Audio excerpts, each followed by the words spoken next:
ಕಂಡಿರ್ತಕ್ಕಂಥದ್ದು ಇವತ್ತು ಸಾಬೀತಾಗಿರೋದ್ರಿಂದ, ಡ್ರಗ್ಸ್ ಮಾಫಿಯಾದಲ್ಲಿ ಅವರ ಸಚಿವರುಗಳ ಆಪ್ತರುಗಳು ಸಿಕ್ಕಾಕೊಂಡಿರೋದ್ರಿಂದ ಕೂಡಲೇ ರಾಜೀನಾಮೆ ಕೊಡಬೇಕಂತೇಳಿ ಈ ಮೂಲಕ ಒತ್ತಾಯ ಮಾಡ್ತಾ ನನ್ನ ಈ ದಿನದ ಪತ್ರಿಕಾಗೋಷ್ಠಿಯನ್ನ ನಾನು ಮುಕ್ತಾಯ ಮಾಡಕ್ ಮೊದಲು ITBT ಕಂಪ್ನಿಯಲ್ಲಿ ನಾನು ಸಚಿವನು ಅಂತ ಹೇಳ್ತಾರೆ ಯಾರೋ ಪ್ರಿಯಾಂಕ್ ಖರ್ಗೆ ಅವರು. ಆದ್ರೆ ಟೊಯೋಟಾ ಎಲೆಕ್ಟ್ರಿಕಲ್ ಕಾರ್ದು 25,000 ಕೋಟಿ ಹಣ ಬಿಡುಗಡೆ ಮಾಡಿ ಇಲ್ಲಿ ಕಂಪ್ನಿ ಮಾಡ್ಬೇಕಂತಿದ್ರು. ಈ ಕಂಪ್ನಿಯಲ್ಲಿ ಸುಮಾರು 30,000 ಜನಕ್ಕೆ ಕೆಲಸ ಸಿಗ್ತಾ ಇತ್ತು.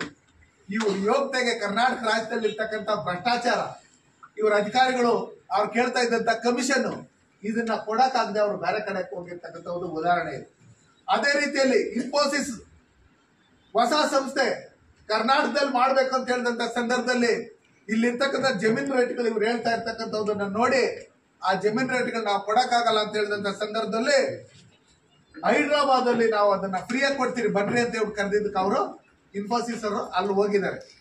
ಅದೇ ರೀತಿಯಲ್ಲಿ ಆಪಲ್ ಕಂಪ್ನಿ ನಮ್ಮಲ್ಲಿ ಇವತ್ತೇನು ಟಾಟಾ ಅವರು ತಗೊಂಡಿದ್ದಾರೆ ಅದ್ರದ್ದು ಇನ್ನೂ ಒಂದು ಬ್ರಾಂಚ್ ಮಾಡಬೇಕು, ಎಷ್ಟು ಕೊಡಬೇಕು 1 ಎಕರೆ ಜಮೀನಿಗೆ ಅಂತ ಹೇಳಿದಂತ ಸಂದರ್ಭದಲ್ಲಿ 1 ಎಕರೆಗೆ ಇವ್ರು 2 ಕೋಟಿ ಕೇಳಿದ್ದಾರೆ. ಅದೇ ನಾವು ಹಿಂದೂಪುರದ ಹತ್ರ ಹೋದಂತ ಸಂದರ್ಭದಲ್ಲಿ ಒಂದು ಕಾರ್ದು ಕಂಪ್ನಿ ಇದೆ, ಕಿಯಾ ಕಂಪ್ನಿ, ಅವರು ನಮ್ಮ ಕರ್ನಾಟಕದಲ್ಲಿ ನಾವು ಮಾಡ್ಬೇಕಂತ ಸಂದರ್ಭದಲ್ಲಿ ಬಂದಾಗ ಜಮೀನ್ ಕೊಟ್ಟಿಲ್ಲ ಅಂತ ಹೇಳ್ಬಿಟ್ಟು ಹೇಳಿ ಅಲ್ಲಿರ್ತಕ್ಕಂಥ ಮುಖ್ಯಮಂತ್ರಿ ನಾವು ಫ್ರೀಯಾಗಿ ಕೊಡ್ತೀರಿ, ಫ್ರೀಯಾಗಿ ಕರೆಂಟ್ ಕೊಡ್ತೀರಿ ಅಂತ ಹೇಳಿದಕ್ಕೆ ಅಲ್ಲಿಗೋಯ್ತು. ಅದೇ ರೀತಿಯಲ್ಲಿ ಟಾಟಾ ಅವರಿಗೆ ಇವ್ರು ಏನು 2 ಕೋಟಿ 1 ಎಕರೆಗೆ ಅಂತ ಹೇಳ್ಬಿಟ್ಟು ಹೇಳಿ ಕೇಳಿದ್ರು ನಮ್ಮ ಕೋಲಾರಲ್ಲಿ ಸರ್ಕಾರದವರು, ಇವರು ತಮಿಳುನಾಡಿಗೆ ಹೋದ್ರು.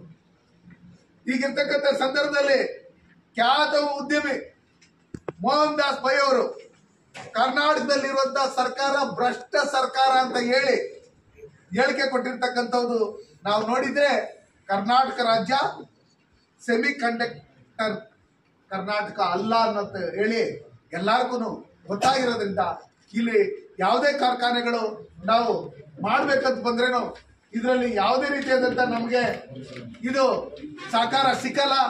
ಈ ಮಂತ್ರಿಗಳಿಗೆ ನಾವು ದುಡ್ಡು ಕೊಡಕ್ಕೆ ನಮ್ಮ ಹತ್ರ ಹಣ ಇಲ್ಲ ಅಂತ ಹೇಳ್ಬಿಟ್ಟು ಹೇಳಿ ಇವತ್ತು ಎಲ್ಲಾ ಕಂಪ್ನಿಗಳು ಬೇರೆ ಬೇರೆ ರಾಜ್ಯಗಳಿಗೆ ಹೋಗಿ ವಲಸೆ ಹೋಗ್ತಾ ಇರ್ತಕ್ಕಂಥದನ್ನ ನಾವು ನೋಡಿದ್ರೆ, ಅದರಿಂದ ಕರ್ನಾಟಕ ರಾಜ್ಯದಲ್ಲಿ ಇರ್ತಕ್ಕಂಥ ಯುವಕರಿಗೆ ನಾವು 2,000 ಕೊಡ್ತೀರಿ ಅಂತ ಹೇಳಿದ್ರು PUC ಅವರಿಗೆ, 3,000 ಕೊಡ್ತೀರಿ ಅಂತ ಹೇಳಿದ್ರು ಡಿಗ್ರಿವರೆಗೆ.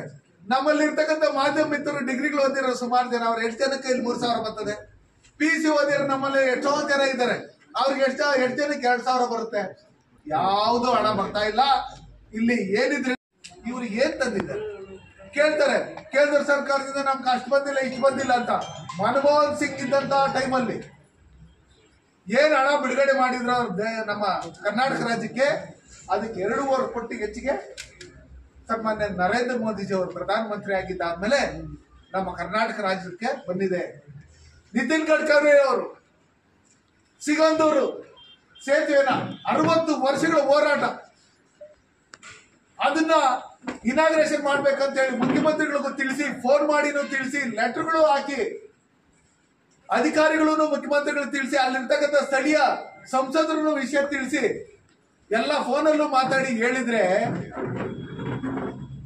500 ಕೋಟಿ ಖರ್ಚಲ್ಲಿ 60 ವರ್ಷಗಳಿಂದ ಪೆಂಡಿಂಗ್ ಇದ್ದಂತ ಕೆಲಸಗಳನ್ನ ಮಾಡಿದ್ರೆ ನಿತಿನ್ ಗಡ್ಕರಿ ಅವರು ಯಾರೇ MP ಹೋದ್ರೇನು ಇಡೀ ದೇಶದಲ್ಲಿ ಇರ್ತಕ್ಕಂಥ ಯಾವುದೇ ಪಕ್ಷದಲ್ಲಿ ಇರ್ತಕ್ಕಂಥ MP ಹೋಗಿ ನಮ್ಗಿಂತ ರಸ್ತೆಗೆ ಹಣ ಬೇಕು ಅಂತ ಹೇಳಿದ್ರೆ ಯಾವುದೇ ತಂಟೆ ತಕರಾರಿಲ್ಲದೆ ಅಲ್ಲಿ ಅವಶ್ಯಕತೆ ಇದೆಯಾ ಅಂದ್ರೆ ಇಮಿಡಿಯೇಟ್ ಆಗಿ ಅಲ್ಲಿ ಹಣ ಬಿಡುಗಡೆ ಮಾಡಿರ್ತಕ್ಕಂಥ ಉತ್ತಮ ಸಚಿವರು ಇಡೀ ದೇಶದಲ್ಲಿ ಅವರು.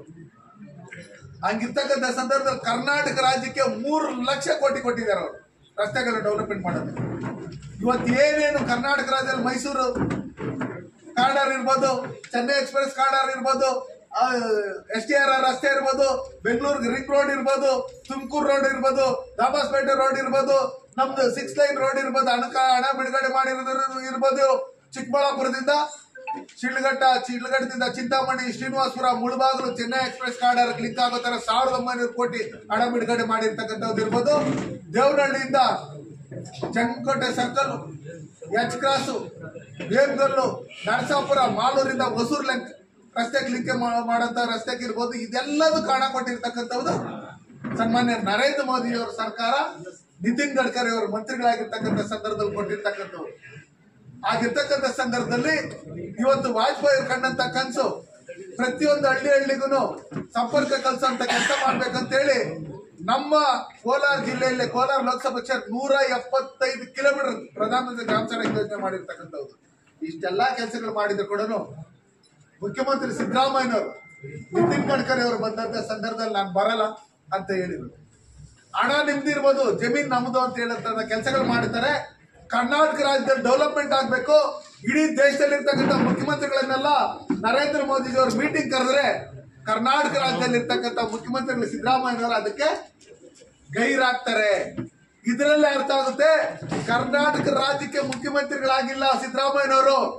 ಅವ್ರು ಬರೀ ಸುರ್ಜೇವಾಲಾ ಮತ್ತೆ ವೇಣುಗೋಪಾಲ್, ರಾಹುಲ್ ಗಾಂಧಿಗೆ ಮಾತ್ರ ಅವ್ರ ಮುಖ್ಯಮಂತ್ರಿಗಳು ATM ರೀತಿಯಲ್ಲಿ ದಿನಕ್ಕೊಂದು ಭ್ರಷ್ಟಾಚಾರ ಮಾಡಿ ಕೇಂದ್ರದಲ್ಲಿರ್ತಕ್ಕಂಥ ಏನು ಅವರ ಮುಖಂಡಗಳಿರ್ತಾರೆ ಅವ್ರಿಗೆ ಮತ್ತೆ ಎಲ್ಲೆಲ್ಲಿ ಚುನಾವಣೆಗಳು ನಡೀತೈತೆ ಅಲ್ಲಿ ಹಣ ಕೊಡೋದಕ್ಕೆ ಮಾತ್ರ ATM ಆಗಿ ಕರ್ನಾಟಕ ರಾಜ್ಯವನ್ನ ಬಳಸ್ಕೊಂಡಿರ್ತಕ್ಕಂಥ ಈ ಭ್ರಷ್ಟ ಕಾಂಗ್ರೆಸ್ ಸರ್ಕಾರ ಕೂಡಲೇ ಕರ್ನಾಟಕ ಜನತೆಯ ಕ್ಷಮಾಯಾಚನೆ ಮಾಡಿ ಒಂದು ಕೋಲಾರ ನಗರ ಪಾಲಿಕೆ ಹಿಂಗಿರ್ತಕ್ಕಂಥ ಸಂದರ್ಭದಲ್ಲಿ ನಮ್ಮ ಕೋಲಾರ ಡೆವಲಪ್ಮೆಂಟ್ ಆಗ್ಬೇಕಂದ್ರೆ ಎಲ್ಲಿಂದ ಆಗುತ್ತೆ?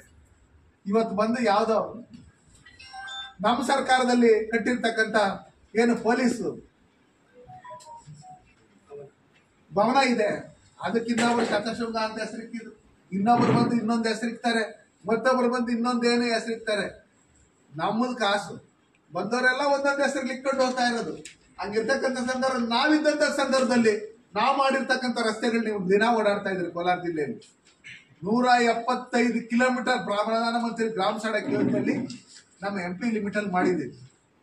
2180 ಕೋಟಿ ಜಲ್ ಜೀವನ್ ಮಿಷನ್ ಅಲ್ಲಿ ಪ್ರತಿ ಹಳ್ಳಿಗೂ ಮನೆ ಮನೆಗೆ ನೀರು ಕೊಡೋದಕ್ಕೆ ನಾವು ಕೊಟ್ಟಿದ್ದೀವಿ.